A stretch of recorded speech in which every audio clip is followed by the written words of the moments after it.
Today, thousands of women challenge the warring chiefs in the southeast of Nigeria. Within a few weeks, news of Nwanyiruwa's confrontation spread across southeastern Nigeria. Women from Owerri Opobo, ABA, and many surrounding communities answered the call. Historians estimate that more than 10,000 women united in protest. Instead of carrying weapons, they carried songs, drums, palm leaves, and their voices. They surrounded the homes and offices of the warring chiefs, singing and demanding justice. This traditional form of protest was known as sitting on a man, a powerful way of publicly shaming leaders who abused their authority. Their demands were simple: no taxation of women, remove the corrupt warring chiefs, respect the rights and traditions of the people.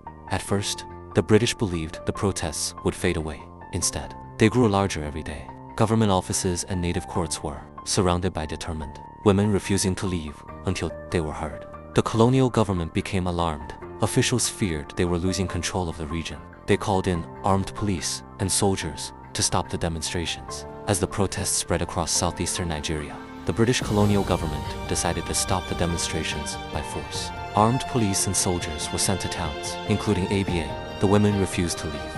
They stood together and demanding justice. They insisted that they would never accept the taxation of women or the continued rule of corrupt warring chiefs. Then tragedy struck.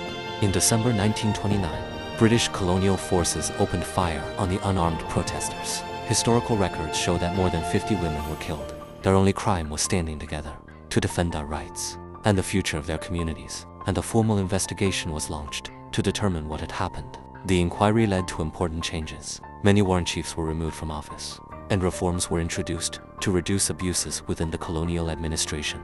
Although many brave women lost their lives, their sacrifice was not in vain. Their courage forced one of the world's most powerful empires to listen.